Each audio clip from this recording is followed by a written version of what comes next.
Como bien ha dicho Jos, vamos a presentar las principales conclusiones del estudio de Cool Hunting que hemos hecho para el Instituto de Economía Digital de ICEM. Estamos realizando diferentes estudios de tendencia. Hemos presentado ya el de FinTech, el de finanzas, el del sector asegurador. También vamos a presentar en marzo el de e-commerce y el de educación. Y bueno, hoy el que nos toca es el de media. Lo que vamos a ver hoy es un resumen del resumen ejecutivo que podéis ver en la web de ICEM. Seguramente también os manden el link para que podáis descargarlo. Y es un resumen de un estudio que hemos estado realizando durante más de 3 meses y tiene más de unas 150, 200 diapositivas. O sea que tiene muchísimos ejemplos y mucho contenido, y lo que vamos a ver aquí pues, es lo fundamental y lo que creemos que es más representativo del estudio. Primero os quería preguntar quién ha oído hablar del Cool Hunting con anterioridad, si me podéis levantar la mano. Vale. Vamos a hacer una presentación muy breve de que no conozcan el concepto, o que es la primera vez que lo escuchen, porque además es un concepto que normalmente se asocia a moda, a descubrir tendencias en moda, pero como veremos las innovaciones se producen en cualquier sector y por tanto el Cool Hunting se aplica a cualquier sector o industria. El Cool Hunting es la disciplina que mediante la observación de indicios de cambio es capaz de predecir tendencias emergentes antes de que se conviertan en moda.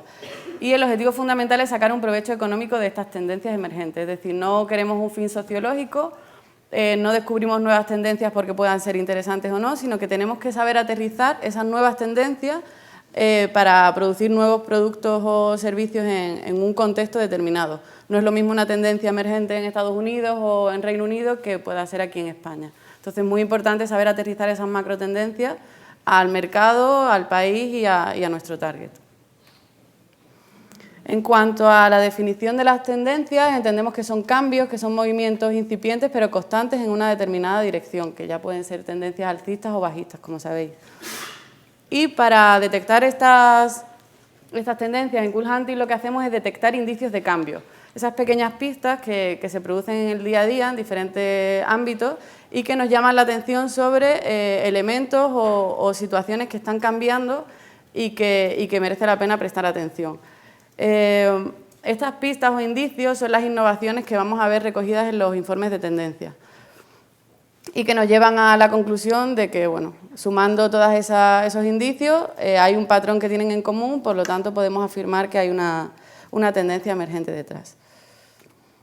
¿Para qué sirve el Cool Hunting? Bueno, pues nos permite identificar nuevos gustos, motivaciones y preferencias, tanto de los consumidores y de los clientes como de un contexto determinado.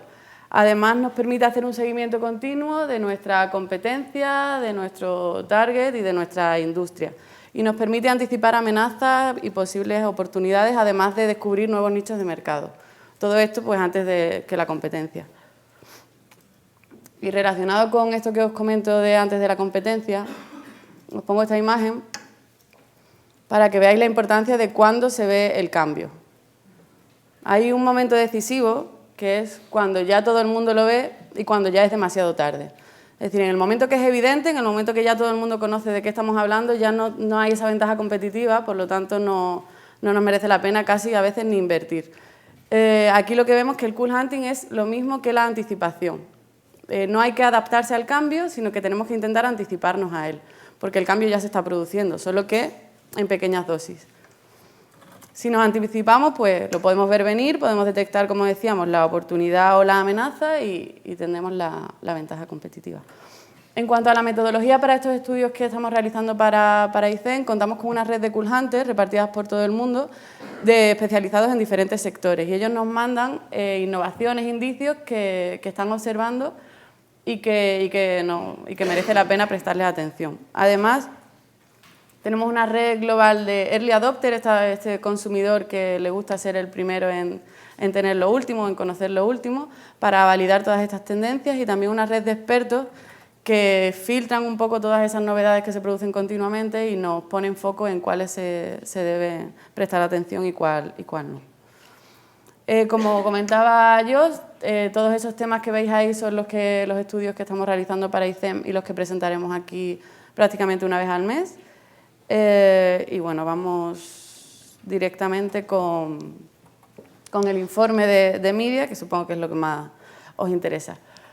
Hemos pasado de una sociedad del espectáculo a una sociedad selfie, donde lo que prima es el aparentar, digámoslo así. Aparentar además en tiempo real. Es una hiperrealidad, no tanto porque sea una realidad aumentada, sino porque es una realidad exagerada.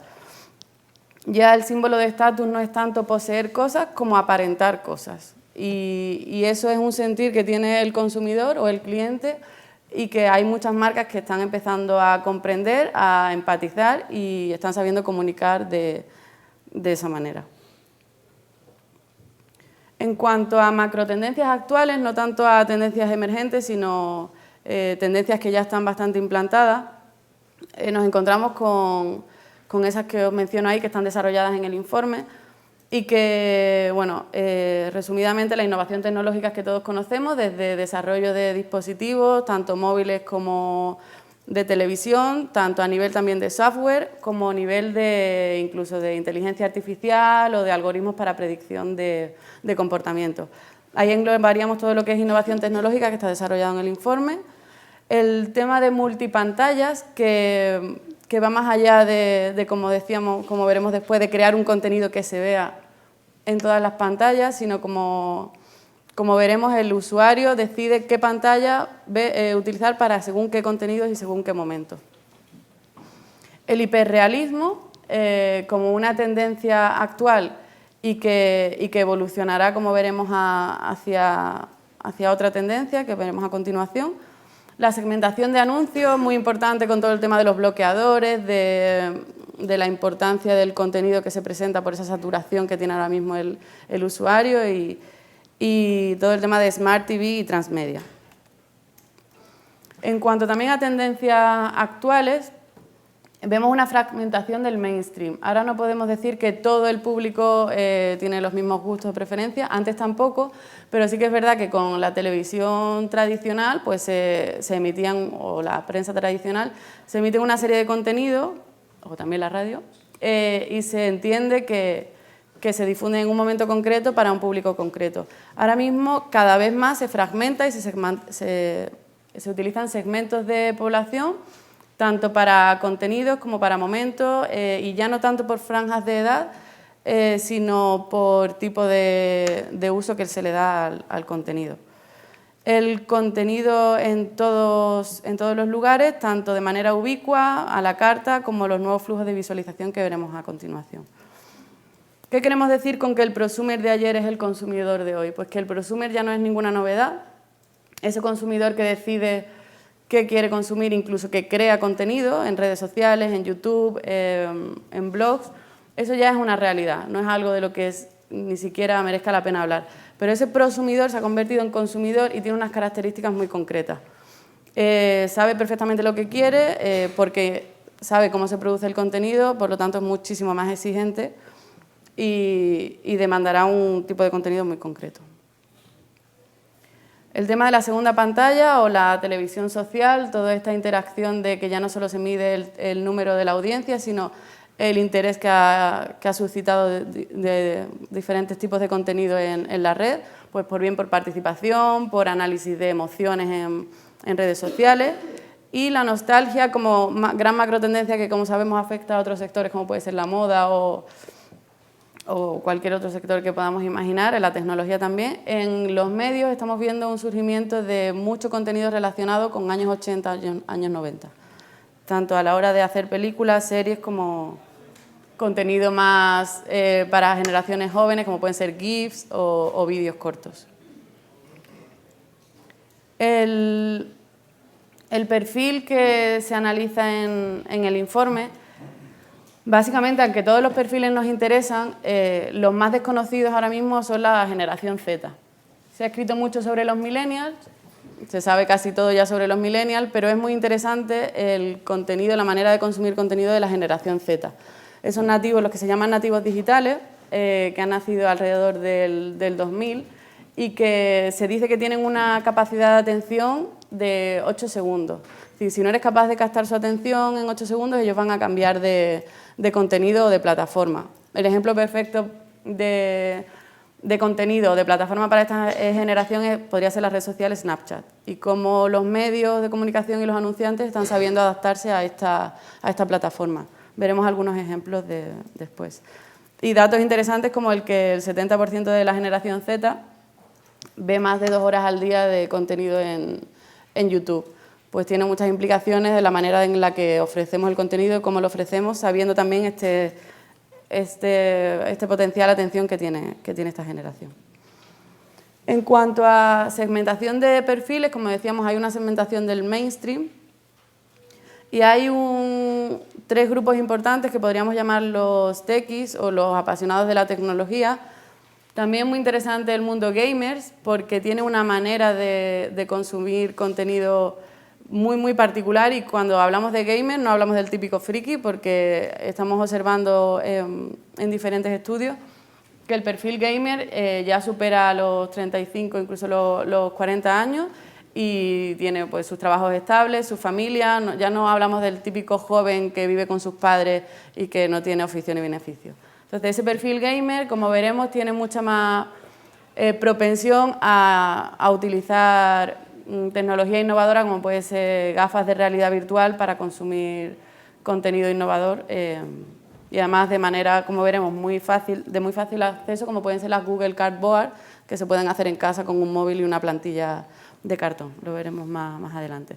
Entonces, en cuanto a estos perfiles, como os decía, pues el tema de on demand, de la televisión o el contenido bajo demanda, es un tipo de perfil más aficionado a las series, más culto, con un interés en la fotografía, en el arte, y sin embargo todo lo que está más relacionado con la tecnología pues sí que tiene unas características en común con el perfil gamer. Tendencias emergentes. Las pantallas líquidas o las pantallas flexibles. En cuanto a innovación tecnológica, lo llevamos viendo desde 2015 en ferias de tecnología como puede ser el CES, pero no termina de implantarse. No termina de implantarse, pero sabemos que esto va a llegar por el tema de que cada vez hay pantallas y sobre todo por la tendencia del Internet de las cosas. Como sabéis, ya Samsung ha creado un frigorífico inteligente que tiene una pantalla. Los termostatos de Nest también se están creando pantallas para esos termostatos que nos dan información. Es decir, cada vez las pantallas van a estar en más lugares para hacerle fácil al consumidor el acceso a los contenidos. Entonces, aunque ahora mismo no se está implantando de manera masiva, se prevé que en unos 2-3 años se empiecen de manera importante a ver este tipo de pantallas, incluso en los coches o en muchos más espacios. Por lo tanto, a la hora de presentar el contenido hay que tener esto en cuenta. Algunos ejemplos, pues el que ha presentado recientemente LG, que es la fotografía que veis ahí a la izquierda, que es una pantalla totalmente flexible, de gran tamaño y que incluso cuenta con un imán para dejar la pantalla doblada y adaptarla a la situación a la que queramos. El otro ejemplo que veis ahí se presentó el año pasado en CES, y el Freeform Display quiere decir que son pantallas que pueden tener cualquier forma. Están pensadas, como os digo, en principio para coches, para temas de videojuegos y también para los termostatos inteligentes como puede ser Nest, por el tema del que es circular. Pero ahí está la imaginación y ahí está la tecnología que quiera asociarse con este tipo de pantallas. El aumento en oferta y el aumento en propuestas de este tipo de pantallas hacen indicar, desde 2015 a estas sucesivas ediciones de las ferias tecnológicas, en que hay algo aquí que debemos prestar atención y tener en cuenta para no tomar medidas cuando ya sea algo masivo, sino pues poder preverlo y anticiparnos. Como os decía, las pantallas en lugares no usuales y qué tipo de contenido van a consumir los usuarios depende de dónde estén. Pues si sabemos que en la cocina, pues no tienen solo por qué ser recetas, pueden ser también incluso un e-commerce para hacer pedidos a domicilio, o pueden ser noticias, o puede ser formato podcast o vídeo para entretenernos mientras hacemos algo en la cocina. Ultrarrealidad. Aquí vemos lo que comentábamos al principio de la hiperrealidad, se evoluciona como tendencia emergente a la ultrarrealidad. Y es que no se busca tanto el hiperrealismo, es decir, esas pantallas HD o esas gafas de 3 dimensiones para hacer algo más real, sino que se pretende sumar, dar un plus de realidad, expandir la percepción en diferentes capas. Y aquí tendremos la presencia importante de realidad aumentada y realidad virtual, y aunque parecía que la realidad aumentada se había quedado un poco en el olvido, se le están dando nuevos usos y sobre todo después del auge de Pokémon GO, esa aplicación que tuvo tanto éxito y luego decayó, pero sí que es verdad que se entendió cómo se puede normalizar un tema de realidad aumentada y puede tener una adaptación masiva. En esta ultrarrealidad pues vemos ejemplos como pueden ser tan conocidos como las publicaciones físicas en papel están aumentando la información a nivel de realidad aumentada a través de dispositivos móviles. La revista Wired es una de las que más está innovando en esto desde hace ya 2 o 3 años. Y volvemos al tema de las Smart Glasses, aunque las Google Glass no tuvieron mucho éxito porque esto tiene mucho sentido. Google Glass, cuando lanzó las gafas, no sabía perfectamente, porque es Google, que no iban a tener una adaptación masiva entre el público. El público no está preparado para usar unas gafas de realidad aumentada en el día a día. Pero ¿qué pasa? Pasó como cuando Estados Unidos quería ir a la Luna y querían ser los primeros y adelantarse, pues esto pasó con Google. Google querían ser el primero en posicionarse en el mercado de las gafas, como innovador y como pionero. Ahora se están desarrollando diferentes prototipos y lo que vemos es que muchas marcas están utilizando estas Smart Glasses, sobre todo a nivel profesional y a nivel de temas de turismo, de viajes, para personas también que pueden tener dificultades de algún tipo. Marcas como la ODGDR8, que se ha presentado en la última edición de CES también, y la DACRI. Estas gafas tienen la particularidad de que mezclan realidad virtual y realidad aumentada. Las Google Glass solo eran realidad aumentada y las nuevas versiones de gafas inteligentes pues presentan estas dos opciones. Como os comentaba, las fotografías que se ven ahí, los usos que les va a dar el usuario, valga la redundancia, a este tipo de innovaciones en gafas, va desde el entretenimiento hasta tema profesional. Es poder aumentar la realidad e incluso ver cosas que no veríamos en nuestro día a día. Todos estos ejemplos en el informe están desarrollados y en el resumen ejecutivo que tenéis también están más explicados. Si tenéis alguna duda, después vamos a hacer una ronda de preguntas, pero si queréis pararme en algún punto concreto también me levantáis la mano y lo vemos. La otra tendencia emergente que vamos a ver es la predictibilidad. Como sabéis, el tema del Big Data se está hablando muchísimo, de ofrecer contenidos, ofrecer anuncios en función del interés que pueda tener el usuario en un momento concreto. Y como veremos, esto va más allá va mucho más allá de la recomendación, va incluso al tema de la predicción en función de uso. Uno de los ejemplos más conocidos es el caso de House of Cards de Netflix. Netflix tiene un algoritmo que, según los usos de sus clientes en la plataforma, es capaz de anticipar qué títulos y qué géneros van a tener éxito. Es decir, esta producción de Netflix fue la consecuencia de un análisis del algoritmo inteligente de la plataforma.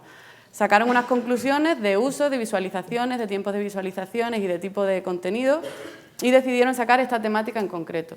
Ellos actualizan constantemente el tipo de títulos que van a sacar y lo hacen siempre en función de los algoritmos de Big Data que tienen en su plataforma. Y bueno, otra plataforma también que está innovando en este sentido a nivel de la predicción es la de Hulu. Y ya no es solo mecanismos de recomendación en cuanto a tipo de género, sino también ya te recomienda en cuanto al momento en que estás viendo la serie. Tienen patrones de comportamiento, es decir, si eres una persona que ve la serie a la hora de comer, En ese descanso entiende, hace un análisis de todo el público que ve series en ese momento y aparte de tus gustos y preferencias a nivel de tipo de serie, pues te manda también recomendaciones comparadas con el momento en el que estás decidiendo verlo. Perdón. Sí, tío. ¿Esas recomendaciones son personalizadas? Totalmente personalizadas, en función del comportamiento que tiene el usuario en la plataforma. O sea, los algoritmos identifican exactamente a cada persona qué tipo de... Identifican el tiempo que está en la plataforma, cuántas series ve, si es de las personas que ve una serie de una sola sentada o ve una serie media hora, la para y la vuelve a ver en el mismo día o la ve a la semana siguiente. Ya no solo se analiza el género que te gusta, sino mucho más allá. El tema de la publicidad, que es uno de los grandes temas en este informe, porque, claro, ahora están surgiendo soluciones al tema de los adblockers, pero todavía a nivel de usuario, el usuario sigue sin querer ver anuncios. Entonces vamos a ver en el informe algunas de las soluciones inteligentes y que están conectando de manera empática con el consumidor. Memes del tipo Clean All the Ads, pues tienen mucho éxito, rulan en internet sobre todo entre la gente joven y bueno, también vamos a ver cómo se está evolucionando el modelo freemium. Como dato, de 2014 a 2015 subió un 40% de personas que se habían descargado AdBlock y ahora mismo hay más de 200 millones de personas que tienen instalado AdBlocker en sus ordenadores. ¿Cómo podemos hacer la publicidad relevante? Pues si no lo habéis visto, os recomiendo que sigáis de cerca las innovaciones que está desarrollando la red social Snapchat.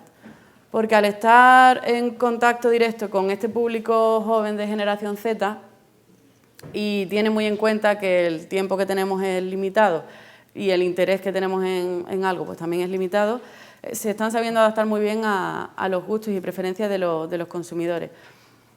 Muy interesante el ejemplo de la película Furious 7, que pudieron sacar las conclusiones de que se aumentó 3 veces el número de posibilidades de ver la película después de haber visto el anuncio en Snapchat.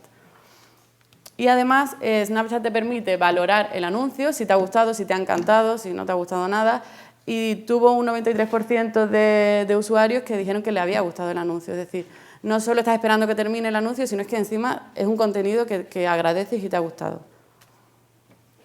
Cómo también Snapchat está innovando a nivel de anuncios. Muy interesante el tema de las máscaras y la geolocalización. McDonald's ha sido una de las primeras empresas en utilizar la geolocalización y el anuncio de sus productos mediante máscara y bueno, es bastante curioso el ejemplo que os pongo ahí a la derecha de cuando un usuario está con su móvil y de repente usa Snapchat en un sitio donde hay cerca un McDonald's, una de las máscaras que le permite utilizar es la del McDonald's. Entonces él posiblemente no haya visto que hay un McDonald's cerca, puede que ni siquiera tenga hambre, pero ahí igual le despierta el apetito, o al menos consigues que sea relevante la marca en un momento concreto, porque como sorprendes al cliente o al posible consumidor, hace que incluso sean ellos los prescriptores de tu marca y compartan la publicación y ya pues el anuncio. Sí. Y esas máscaras surgen en el momento en que el usuario, antes de mandar su foto, ¿no? A Snapchat. Claro, cuando abres Snapchat, Snapchat va cambiando. Una de las cosas que tiene para conseguir engagement con los usuarios es que cambia continuamente las máscaras que te provee. Entonces, tú un día las ves, pero al día siguiente puede haber otras totalmente diferentes. Eso te obliga a que te metas en la aplicación para ver qué nuevas máscaras hay. Ah, pero tú tienes que meter en la aplicación, sí. La parte de poner máscara, entonces Sí.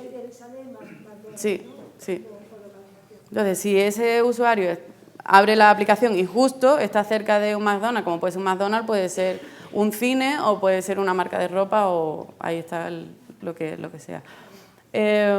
También películas como Los cazafantasmas utilizaron Snapchat para promocionar su película.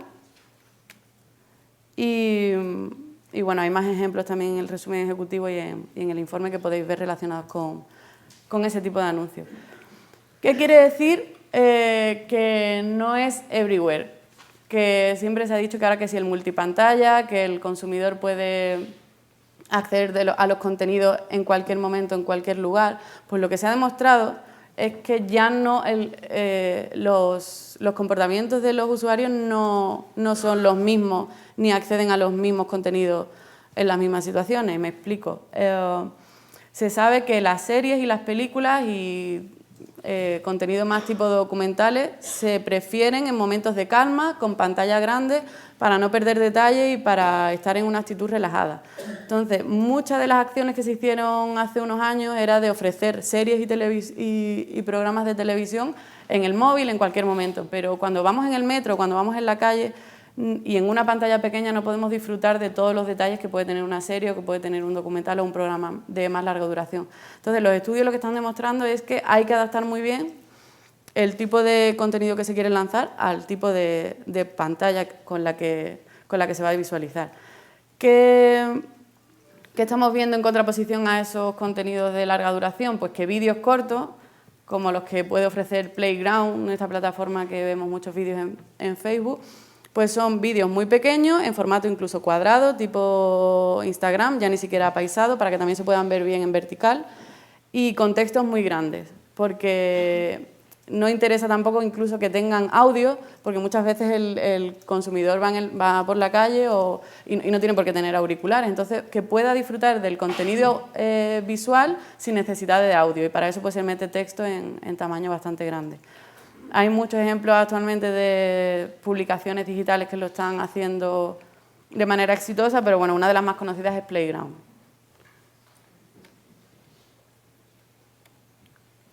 Y también el binge watching o los maratones como concepto que ahora mismo está utilizándose en la serie, pero que puede extrapolarse a otro tipo de contenido, ya sea contenidos periodísticos, contenidos de documentales o de películas. El tema de los maratones viene ya de cuando el consumidor pues veía tipo, vamos a ver El Señor de los Anillos y lo vamos a ver entero, y a lo mejor iba al cine o se juntaba en casa de alguien para realizar el maratón.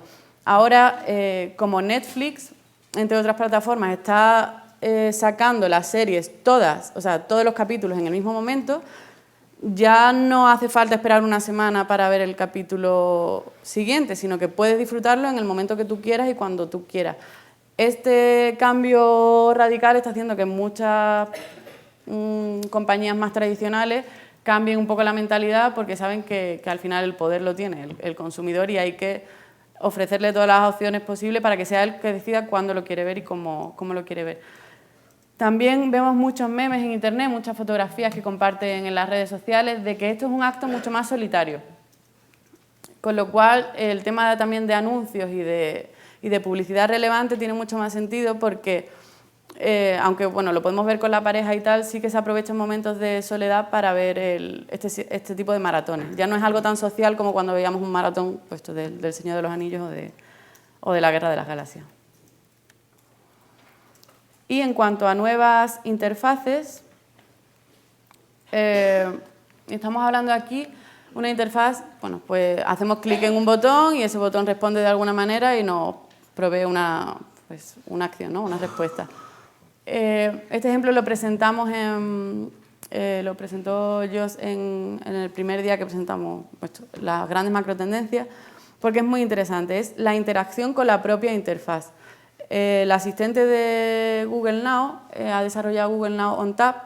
¿Y qué implicaciones tiene el que tú puedas interactuar directamente con la interfaz y que la interfaz sea inteligente? Pues que nosotros estamos teniendo una conversación de WhatsApp, sí, por supuesto, permitimos que esto suceda así, pero estamos teniendo una conversación de WhatsApp con alguien y le decimos, oye, vamos a comer a un restaurante chino esta noche. Pues todo lo que tú estás haciendo, la pantalla lo está viendo, lo está interpretando y está tomando decisiones inteligentes en función de lo que tú haces. Entonces, si tú le has permitido con anterioridad que tenga acceso a todo lo que vayas tú realizando con el móvil y en la pantalla, inmediatamente la interfaz te va a ofrecer opciones disponibles de restaurantes chinos geolocalizados de donde tú estés. A nivel publicitario, a nivel de contenido, pues imaginaos todas las posibilidades que puede tener que podamos ver, siempre que el usuario lo permita, todas las acciones que hace el cliente o el consumidor a través de las pantallas. Aquí, pues como decía, estaba el tema de la inteligencia artificial, los asistentes virtuales, los chatbots, desarrollados mucho más, ¿cómo diría?, mucho más avanzados. Antes eran respuestas automáticas sin más, ahora están aprendiendo de las interacciones con los clientes y además tienen una inteligencia mucho más emocional. Incluso se están creando chatbots que generan contenido interesante, contenido de noticias. Hay un chatbot que está teniendo mucho éxito en Facebook que te recomienda las películas en función de una serie de requisitos que tú le digas de tus gustos. Y es tan acertado este chatbot que bueno, pues tiene muchísimos usuarios y muchísimo tiempo de interacción con este chatbot. Y también muy interesante el tema de superficies táctiles o hápticas, porque también esto está relacionado con la realidad virtual y aumentada. Y en cuanto a superficies táctiles y el aumentar la realidad, estamos hablando aquí de que incluso podemos tener pantallas o podemos tener superficies que tengan texturas y que nos transmitan texturas, vibraciones en determinados momentos.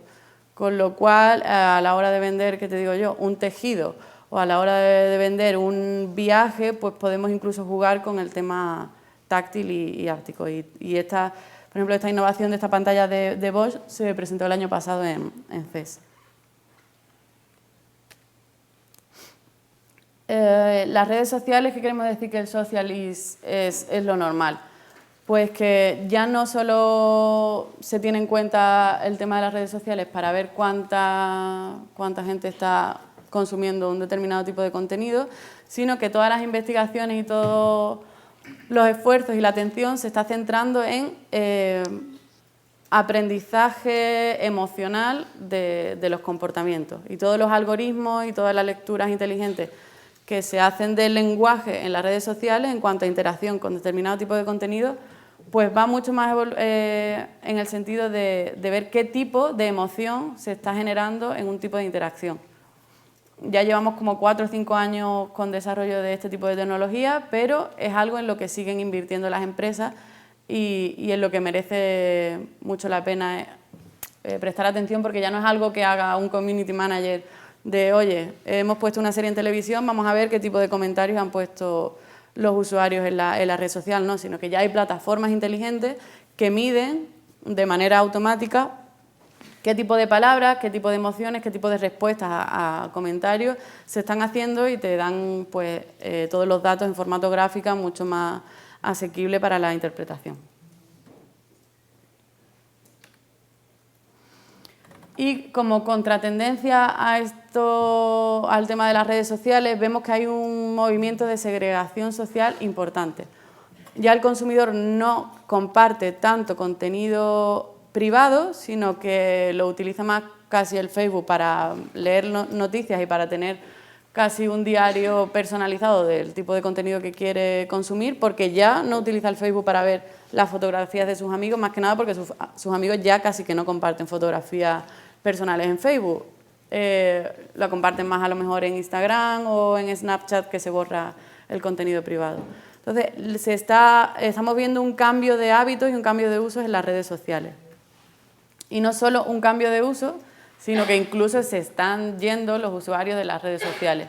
Entonces, esa migración se está provocando, bueno, pues puede ser una migración hacia otras redes sociales o directamente la eliminación de las redes sociales.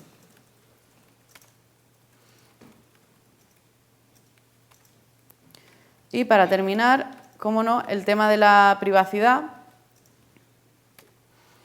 El control último lo va a tener el consumidor, como en todos los sectores, lo estamos viendo. La hiperpersonalización al final también da lugar a que también puedan personalizar a qué dan acceso y a qué no. En la presentación del informe de seguros vimos como si permitimos que una compañía de seguros tenga acceso a nuestra banda inteligente de Fitbit, por ejemplo, podemos hacer que el seguro nos salga mucho más barato si demostramos que tenemos una vida saludable, que dormimos bien y todo eso. Entonces, Lo que vemos aquí es un intercambio de yo te doy acceso a parte de mi privacidad si tú me vas a ofrecer un beneficio tangible en consecuencia, y si no, pues no. Surgen muchísimas aplicaciones para proteger y controlar los momentos y el tipo de información que se comparte. Incluso teléfonos inteligentes que ya se están desarrollando para que no puedan geolocalizarte, para que no puedan leer qué información estás compartiendo, totalmente, bueno, pues totalmente opacos. Y uno de los accesorios que más demanda estamos viendo en los últimos años es el tema de las fundas y dispositivos para esto mismo, para que no puedan traquearte a nivel de geolocalización o a nivel de datos que comparte. ¿Qué quiere decir esto? Pues que nos encontramos con dos tipos de consumidores bastante diferentes, pero que además estos consumidores, depende del momento, pueden moverse de un grupo a otro. Es decir, a mí me puede interesar compartir algo en concreto con una marca en concreta porque me da un beneficio que yo elijo, pero para todo lo demás tengo capado lo que comparto, ya sea a nivel de geolocalización o a nivel de compartir datos. Y para terminar, pues algunas conclusiones que hemos sacado del estudio, y es que, bueno, además de tener que estar muy pendientes de todas las innovaciones tecnológicas que surgen a nuestro alrededor, ya no tanto a nivel de hardware, sino también a nivel de software y avances en inteligencia artificial y emocional, todo el tema del enriquecimiento de la realidad. Ya no vamos tanto, aunque se da por hecho que queremos ver el contenido en alta definición, pero además lo queremos aumentado, y lo queremos aumentado de una manera personalizada. El tema de las sociedades líquidas, donde también entrarían las pantallas flexibles y que se adaptan a diferentes momentos de consumo. Y, por supuesto, el que el centro está en el usuario y que todos los esfuerzos se están centrando en poder predecir, ya no solo poder medir, sino poder predecir cuáles van a ser los movimientos y los gustos de los clientes para poder así anticipar el tipo de contenido que va a querer, ¿no? Como el ejemplo que hemos visto de Netflix y House of Cards. Y bueno, pues eso ha sido todo. Muchas gracias y pasamos al turno de preguntas. Gracias.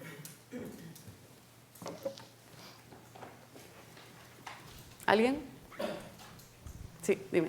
Quisiera que nos explicaras, Sí. por lo menos a mí, que yo no lo entiendo bien, Sí. ¿qué significa la suma de realidad aumentada y realidad virtual? Sí, la realidad virtual es cuando te pones las gafas de realidad virtual y no ves nada de fuera, es decir, todo es virtual, no hay nada. Y la realidad aumentada es un aumento de la información de lo que tú estás viendo. Por ejemplo, si fuéramos en un aeropuerto y no sabemos dónde tenemos que ir, pero nuestras gafas inteligentes saben que tenemos que coger determinado vuelo a tal hora, pues nos podría salir una flecha donde nos indica el camino que tenemos que seguir. Esa sería la realidad aumentada. Y lo que estamos viendo es que la tecnología ahora está integrando las dos realidades, la virtual y la aumentada. Es muy interesante el tema de la realidad virtual, como por un lado lo de las gafas más caras o digamos más evolucionadas van al tema gamers, al tema de videojuegos, y se está desarrollando mucha tecnología paralela como mandos, incluso cintas de andar que andan de manera circular para los videojuegos y que puedas ir corriendo. Pero luego también está una parte de realidad virtual mucho más asequible, que está, por ejemplo, bueno, que son las que tienen el móvil como base para la realidad virtual. Y ahí tenemos el ejemplo de Samsung o el ejemplo de Google Cardboard, las gafas de cartón de Google, que permiten con un móvil poderte descargar la plantilla de cartón para hacer las gafas y las haces tú mismo en casa. Este otro tipo de realidad virtual ya lo están usando, por ejemplo, Paul McCartney lo usó hace un par de años para retransmitir uno de sus conciertos con el tema de 360 grados a través de las Google Cardboard con las gafas estas de cartón. Entonces, el movimiento gamer mucho más avanzado a nivel tecnológico, pero también hay un movimiento de realidad virtual, que es que cada persona puede tener una gafa de realidad virtual con su móvil si quiere en casa, y hay mucho contenido de vídeo. YouTube, por supuesto, al ser de Google, está adaptando mucho contenido de vídeo a esta realidad virtual y bueno, pues por ahí va va la tendencia, sí. Es decir, que con esas gafas puedo ver contenidos de YouTube hechos con realidad virtual. Sí. Pero si los veo de la pantalla del PC no se van a ver igual. No, pero seguramente YouTube seguramente YouTube te ofrece las dos opciones, la opción de verlo con la gafa o sin la gafa. Gracias.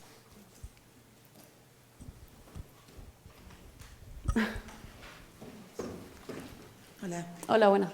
Yo quería saber un poco hasta qué punto creéis que Snapchat es una tendencia, porque Snapchat, hasta qué punto sigue siendo una tendencia cuando haya aparecido Instagram Stories, que ahora más o menos es lo que usa todo el mundo, y que permite una métrica un poco más fácil que Snapchat, y hasta qué punto es necesario como seguir invirtiendo en una red social que realmente parece a priori que está muriendo un poco. Bueno, ahora mismo con el auge de Instagram Stories, que puedas compartir imágenes, fotos de la misma manera que Instagram, sí que es verdad que ha habido una migración de usuarios, pero si vemos las gráficas vemos que Snapchat, aunque ha decrecido un poco el número de usuarios, sigue en alza. ¿Por qué? Porque Snapchat sigue ofreciendo un tipo de contenido, por ejemplo, puedes ver, yo qué sé, las últimas noticias de la MTV, o puedes seguir al New York Times a través de Snapchat, y está desarrollando un tipo de contenido que eso Instagram ahora mismo no lo ofrece. Por ejemplo, el que puedas ver una noticia en formato vídeo, con GIFs, de manera muy corta y totalmente adaptado para esa red social. Entonces, eso ahora mismo Instagram no lo... A nivel de compartir contenido de marcas, eso Instagram no lo ofrece. Entonces, por eso todavía tiene relevancia Snapchat. Y en este tema lo que tenemos que observar es qué es lo que está ofreciendo Snapchat. No Snapchat como plataforma en sí, porque el año que viene puede que caiga y salgan 3 que ofrezcan algo parecido, sino cómo están innovando ellos a la hora de difundir contenidos y a la hora de meter anunciantes. Yo creo que eso es lo interesante y lo que van a copiar muchos medios.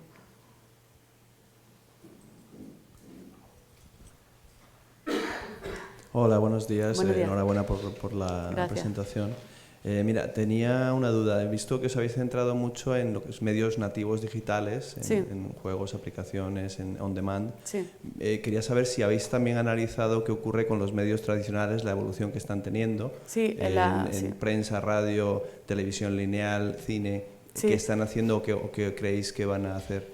Sí, en el estudio, lo que pasa como aquí es una presentación corta y al final lo que interesa ver como las últimas tendencias y lo más novedoso, en el estudio sí que se ha analizado una parte importante de la introducción y el contexto, de ver cómo estos medios tradicionales se están adaptando a esta nueva realidad. Y sobre todo vemos como líderes, como puede ser Netflix o las publicaciones en redes sociales, están influyendo muchísimo en la adaptación digital de estos medios. Que vemos que es lenta, que le están poniendo ganas, y en el informe vemos varios ejemplos de éxito, digamos, de estos medios tradicionales, cómo se han adaptado a la nueva realidad.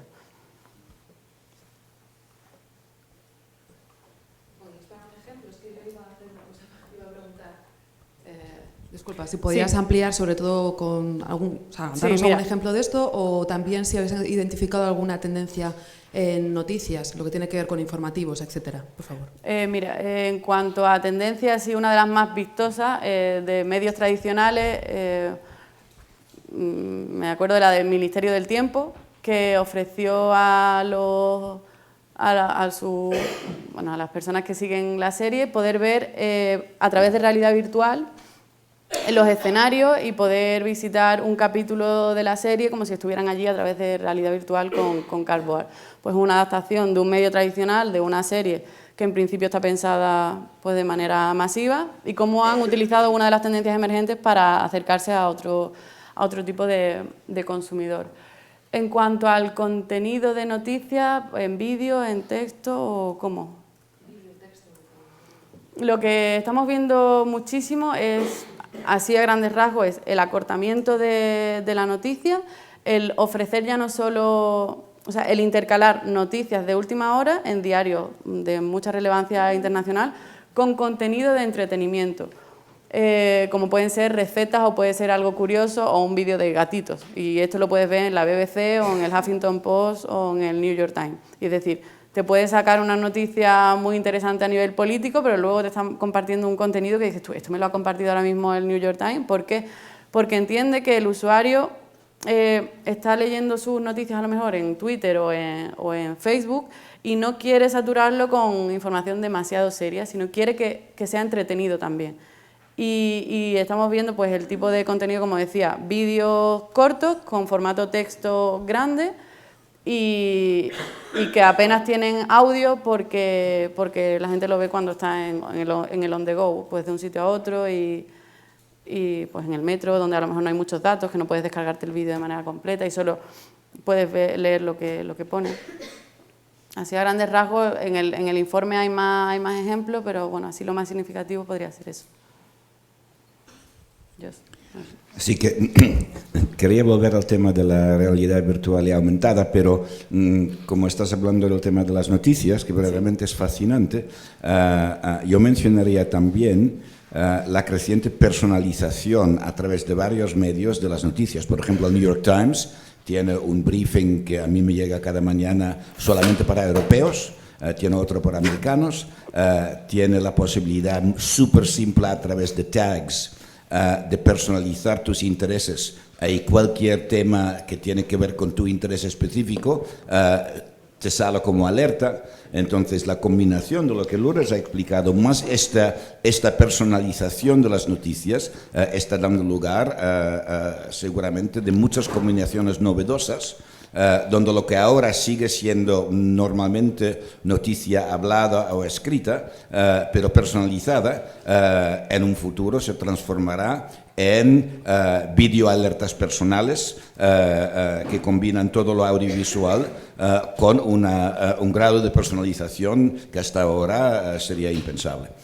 En el tema de realidad aumentada y virtual, hay dos escuelas de pensamiento muy diferentes. Uno que dicen que el futuro de verdad es la realidad virtual y que la aumentada y la mixta son simplemente pasos intermedios. Hay otros, al contrario. Hace unos días estuve en un coloquio donde alguien dijo esto, que probablemente a corto medio plazo, hasta que tengamos holodecks como en Star Wars, la realidad virtual como te aísla crecientemente de tu entorno y la gente es cada vez más social, no menos social, probablemente no tendrá la misma evolución que la aumentada y muy especialmente la mixed reality, ya que te permite conectar mucho más intensamente con tu entorno, enriquecerlo en lugar de aislarlo. ¿Cómo ves este tema? Pues yo soy mucho de integrar, la verdad, porque lo cierto es que me parece que la realidad virtual, aunque tiene aplicaciones súper interesantes, como una que ha salido recientemente para personas que tienen demencia, personas mayores que están en centros pues, de Alzheimer y tal, y utilizaban la realidad virtual para conectarla con recuerdos de su ciudad natal o con emociones concretas. Y bueno, el vídeo donde se mostraba esa innovación es bastante emocionante por cómo agradecían esas personas el haberle hecho revivir pues determinadas emociones, porque es tan real, aunque sea virtual, es una realidad pues muy rica en estímulos. Pero me parece también significativo el movimiento que ha hecho Facebook. Facebook ha comprado Oculus, ¿no? Rift, el tema de realidad virtual, pero por el tema de la sociabilidad, lo que está haciendo Facebook es integrar esa realidad virtual con una serie de avatares que ha creado con momentos reales, pues donde puedas ver tú el mundo físico. Y recientemente pues Mark Zuckerberg en un congreso presentaba esta aplicación y lo que se veía es cómo había su avatar, el avatar de su mujer, y cómo el avatar de Mark Zuckerberg se iba a la casa donde estaba su mujer con su perro y su niño. Entonces, con las gafas tú estabas viendo el mundo real, llamémoslo así, aumentado, pero a través de unas gafas de realidad virtual. Es decir, no estabas viendo la realidad, pero sí que la estabas viendo porque la estabas viendo a través de una cámara. Entonces, sí que es verdad que te aísla, pero estás viendo algo real, no un mundo totalmente inventado. Yo creo que lo más lógico es la integración, aunque habrá aplicaciones muy concretas que seguirán simplemente por la realidad virtual, como pueden ser a lo mejor los juegos, y la realidad aumentada pues pueda ser a nivel más de aumentar información, a nivel de construir para temas de modelaje en algún tipo de trabajo de ingeniería o algo así, pues eso sí que puede tener más sentido hacerlo en aumentada que en virtual. Aunque sacó Google creo que fue este lápiz para utilizar en realidad virtual, no sé si lo habéis visto, Y bueno, ahí el límite estaba en la creatividad de cada uno, pues había un artista que estaba dibujando temas así más conceptuales, pero otra persona estaba creando pues un estudio de arquitectura para un proyecto que tenía, entonces ahí... Y eso es totalmente aislado de la realidad, te metes como una habitación oscura con las gafas. Tendremos que verlo, pero yo supongo que lo ideal es la integración. Había... Sí, bueno...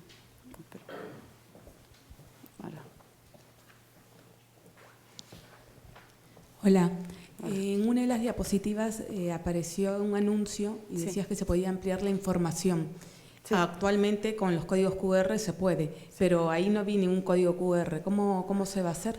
Yo creo que cuando me refería a que se puede ampliar la información era que podíais ver el éxito que había tenido el anuncio, porque hay muchas noticias que sacaron esa información. ¿Te refieres a lo de Snapchat, no? ¿Y la película de Furious? No. Era un anuncio de prensa y salía el móvil. Vale, y sí, claro, ahora mismo lo que hacemos es, si es que hay un código QR, lo lees y salta un vídeo. Sí, pero ahí no vi ningún código. No, tienen creo que es la aplicación de la revista en concreto, tiene reconocimiento de imagen. Como ahora hay reconocimiento facial, tienen el patrón de cómo es la portada de la revista, con lo cual si pones la cámara delante con esa aplicación, reconoce que está mirando la portada y entonces empieza a interactuar con... Pero es de una revista, no es de un anuncio de publicidad. Es de una revista, es de la Wired, creo que es, y es de hace un par de años. Creo que lo hicieron como algo anecdótico marketing, pero también por posicionarse como de los primeros que se salían un poco del QR.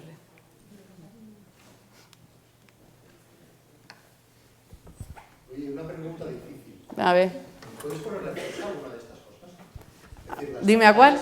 Las pantallas flexibles. Las pantallas flexibles no es una cosa de mañana. No, Llevan no es una cosa. unos años y ¿cuánto más tardarán?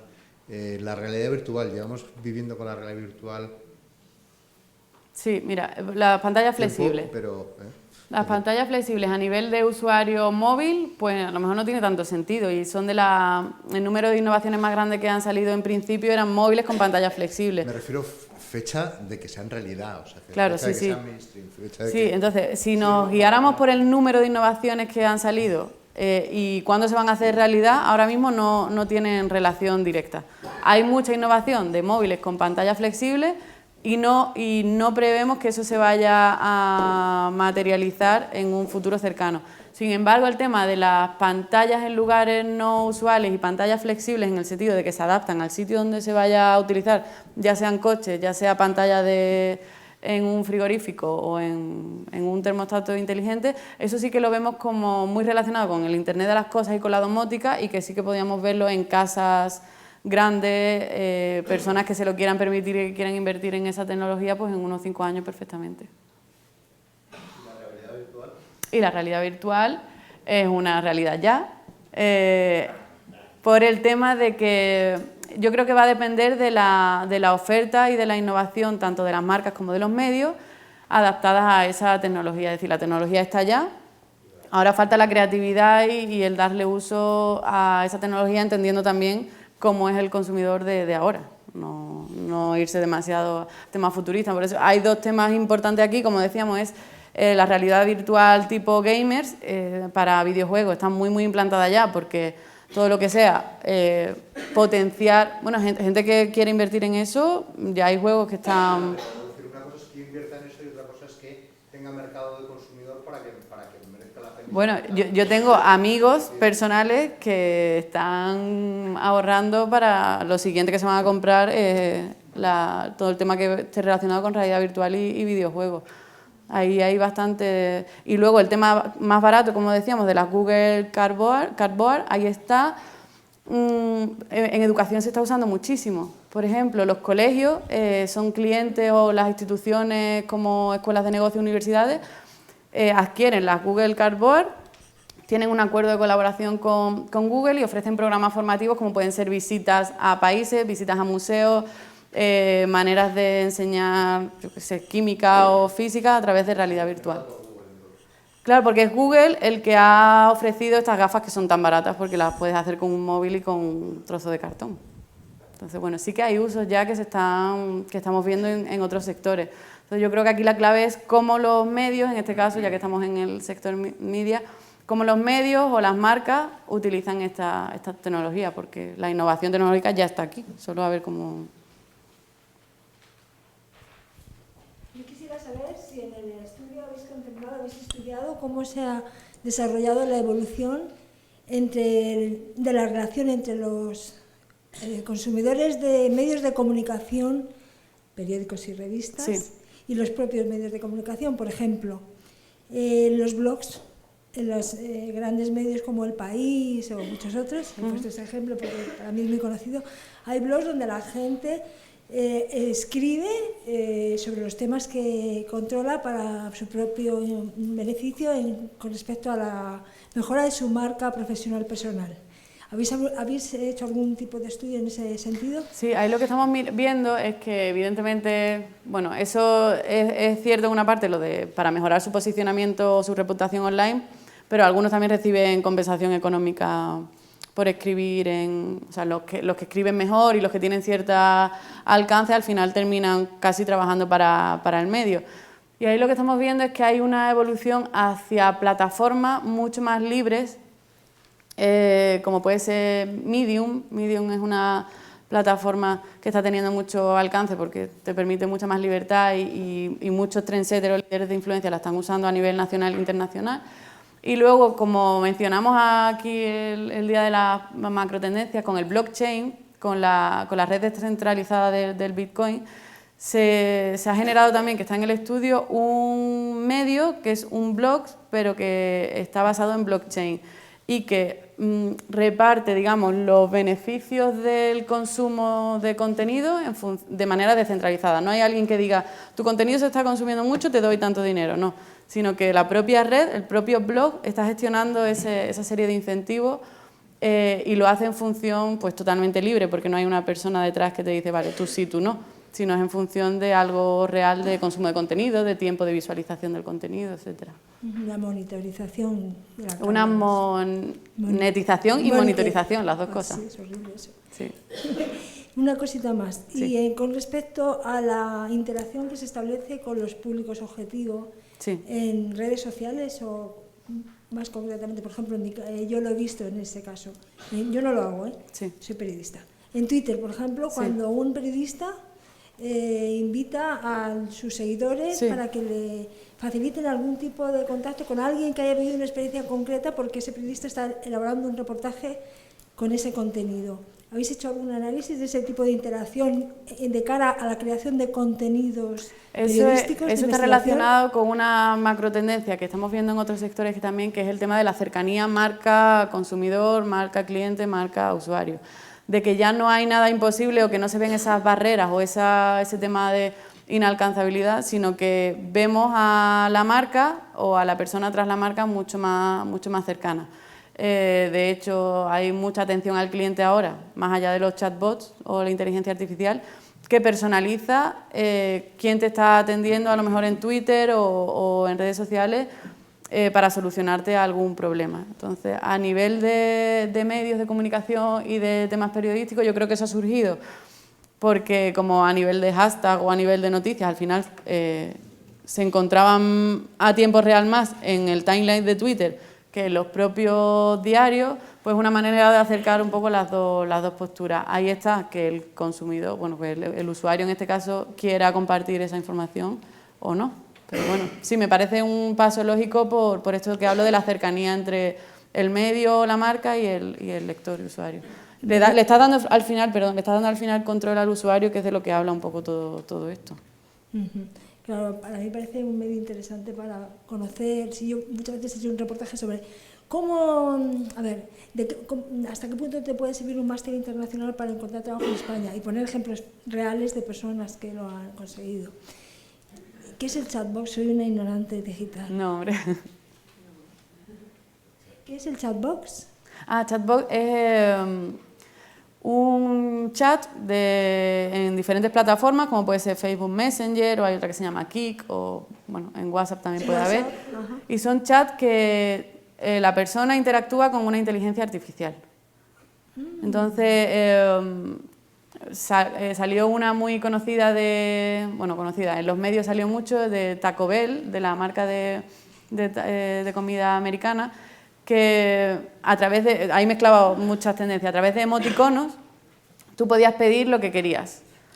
Ponías un emoticono de un taco y ponías los ingredientes y así hacías el pedido para que te llegara a casa. Fue una acción de marketing concreta para un poco abrir el debate del uso de los emoticonos y las imágenes más allá de incluso la interacción con texto o por voz. Y bueno, pues básicamente el chatbot es algo que lleva existiendo muchísimos años, pero ahora se está invirtiendo mucho en chatbots porque está mejorando, la inteligencia artificial aprende con la interacción personal y con la interacción global. Es capaz de ofrecer mejores respuestas en función de si hay mucha gente usándolo o no usándolo y cómo.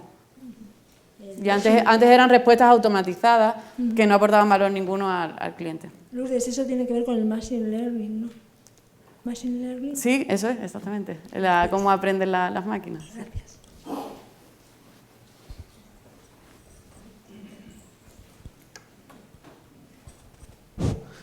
Hola, buenos días. ¿Qué tal? Me queda claro que el futuro de los medios es justamente lo que has comentado, ¿no? El control del contenido. Y quería que me des una recomendación sobre, en el caso de algunas industrias particulares como la banca, sí, que utiliza los medios para publicitar o para, digamos, tratar de convertir en ventas o en colocación de productos. Como siendo una categoría que de alguna forma en Latinoamérica, quizás acá también no tiene tantos lovers, puede, digamos, tener éxito sabiendo que su core o su target objetivo no pasa necesariamente por el Snapchat o quizás las redes sociales más de moda, que son más para públicos jóvenes, y cómo se puede beneficiar, o digamos, dónde podría estar el foco de la inversión para posicionarse como un sector o, digamos, alguna empresa en particular disruptiva, o, digamos, puede tener esa mayor efectividad gozando de este cambio, de estas tendencias en los medios de comunicación, ¿no? Pues a nivel de finanzas o fintech vemos dos cosas. Por un lado, que sí que es interesante el público joven, millennial e incluso más joven, bueno, no tan joven, pero bueno, el millennial sí, porque aunque ellos no vayan ahora mismo a contratar una hipoteca o a pedir un préstamo, sí que están empezando a abrir cuentas o sí que quieren enviar dinero, transferencias o quieren asegurar sus pertenencias más preciadas, como puede ser su cámara de fotos o su ordenador. Entonces, una manera de acercarse a ese público objetivo es ofrecerles soluciones adaptadas a sus necesidades. En cuanto a una de las estrategias, por ejemplo, que me viene a la mente es la de ING. ING lo que está desarrollando es soluciones más allá de su servicio que puedan atraer al público objetivo joven. En este caso han desarrollado ellos una aplicación móvil para enviar dinero peer-to-peer, o sea, de persona a persona, a través de chat de mensajería, de manera muy fácil y muy rápida. Y ellos han intentado así adaptarse a ese nuevo consumidor. Lo que está haciendo BBVA con su centro de innovación también, ellos lo que están generando es un contenido gratuito y en abierto sobre tendencias en fintech o todas las novedades que están surgiendo ahora en temas de finanzas. Y ellos ya no comparten contenido en redes sociales para darse publicidad a ellos. No ofrecen, ahora tenemos esto, ahora tenemos lo otro, sino que ellos ofrecen contenido sobre cuáles son las últimas tendencias en el sector financiero, nuevas aplicaciones móviles, aunque no sean de su misma empresa. Ellos mismos pueden decir que a lo mejor el Santander está desarrollando la tecnología blockchain y tal, porque está dentro de un informe que habla de innovación en el sector. Entonces, eso también es un cambio de mentalidad que el hecho de compartir haces que fidelices a tu lector, porque sabes que tú eres una fuente de información pues rica en contenido, independientemente de que al final te estés dando bombo a ti o no. Lo que te estás posicionando es como líder en cuanto a contenido de innovación en tu sector. Y sí se siguen posicionando, por ejemplo, en Facebook o en Twitter muchísimo. ¿Alguna pregunta más? Sí, por aquí. Hola, buenos días. Hola, buenos días. Volviendo al tema de Snapchat y el ejemplo que has puesto de anuncio con McDonald's. Sí. En este caso que funciona por geolocalización, y en este caso se usa una máscara adaptada al producto, ¿son acciones publicitarias que requieren cierto desarrollo tecnológico por parte del anunciante y una inversión elevada?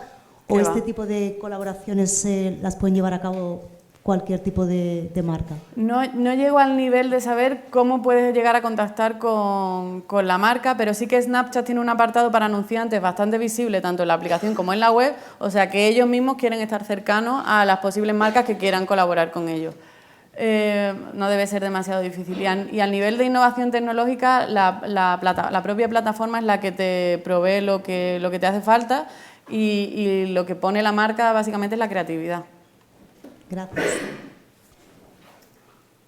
La última porque me tengo que ir. Sí, hola. Quería saber, como medio de comunicación, como la gente ya apenas compra ejemplares en papel en los kioscos y se tiene la sensación de que el contenido es gratis en la red, ¿qué tendencias hay para conseguir que el lector pague? O sea, para poder conseguir dinero de los lectores. Y aquí os voy a dar la solución. Pero me alegra que me hagas esa pregunta porque sí que es algo que hemos valorado en el informe y sí que estamos viendo incluso ya los modelos freemium o los modelos de suscripción digital y en papel están subiendo y vemos que el consumidor agradece, como hay tanta oferta, está viendo que hay mucha información que no es contrastada, que no es de calidad, que lo que quiere es llegar primero, pero al final luego se tiene que retractar porque no era fiable. Entonces sí que es verdad que hay un aumento de un consumidor que quiere un tipo de contenido que sea de calidad y adaptado a sus necesidades. Entonces sí que estamos viendo un aumento de eliminar todo lo que es el contenido gratuito, y esto va a ser progresivo. El contenido gratuito se va a quedar más en algo de entretenimiento, en vídeos, en algo que no tenga mucho valor, y a nivel de artículos más en profundidad, temas culturales, políticos o de otros temas, sí que vemos un movimiento creciente de que al consumidor no le importa pagar un porcentaje. Lo estamos viendo en Netflix, por ejemplo, con la televisión a la carta, no le importa pagar 10 euros al mes si sabes que tienes acceso a un contenido que tú deseas ver. Entonces, bueno, sí que es bastante favorable digamos, la predicción en ese sentido. ¿Estamos entonces? Sí, Bueno. una duda. Sí. Enhorabuena y muchísimas gracias. Si tú tienes, ¿cuál crees que es el periódico o el medio de comunicación que está más avanzado en este momento? ¿Y por qué? Yo sigo a varios, pero es que depende en qué ámbito, pues uno está más avanzado que otro. A mí me parecen muy interesantes los ejemplos de publicaciones, a mí personalmente, que han decidido también compartir contenido en Snapchat, porque han adaptado totalmente el contenido al formato de la red social y no estamos hablando de contenido solo para generaciones jóvenes, sino, como digo, ahí está National Geographic compartiendo información, está el New York Times o el Washington Post compartiendo contenido específico para esa marca. Entonces, bueno, sí que me parece interesante el salto que han hecho porque han creado un contenido solo para esa marca. Me parece bastante innovador. ¿Solo una cosita? Venga. ¿Periodismo de datos? Dime, ¿cómo? ¿Habéis investigado o tratáis en el estudio sobre el periodismo de datos? Pues ahora mismo no tenemos, en el estudio no lo hemos valorado. Porque, es que me parece que este estudio es más de social media que de periodismo, de prensa escrita o de medios de comunicación social entendidos como fuentes de información. ¿Pero datos en qué sentido? Bueno, es un tipo de periodismo que se estructura a partir de un análisis por parte de un técnico especializado de los datos abiertos que tanto las fuentes públicas como privadas, sobre todo públicas, dejan en repositorios de datos en la web, en Internet. Sí. Y a partir de ese análisis, un especialista puede detectar, y bien dicho porque es tecnología, puede detectar qué tendencias, eso os interesa mucho también a los headhunters, Cool hunters. Sí, porque permite detectar cuestiones que son relevantes para la sociedad. tanto por ser una amenaza como una oportunidad. Sí, eso sí que lo hemos visto, no está en este informe, pero sí que está muy relacionado con las innovaciones en algoritmos de predicción, y eso también está relacionado con el tema de las redes sociales. En función de una serie de datos, tú eres capaz de predecir cómo se va a comportar el usuario o un determinado mercado en los próximos años. Y también lo estaba haciendo, soy muy pesada con Netflix, pero es que es muy innovador. A la hora de desarrollar una nueva serie o un nuevo título, es en función también de ese tipo de análisis, en función de lo que ya sabes, hace una valoración y es capaz de predecir y actuar en consecuencia. Claro, como en publicidad, la publicidad programática. Exactamente. Muchas gracias. Pues muchas gracias.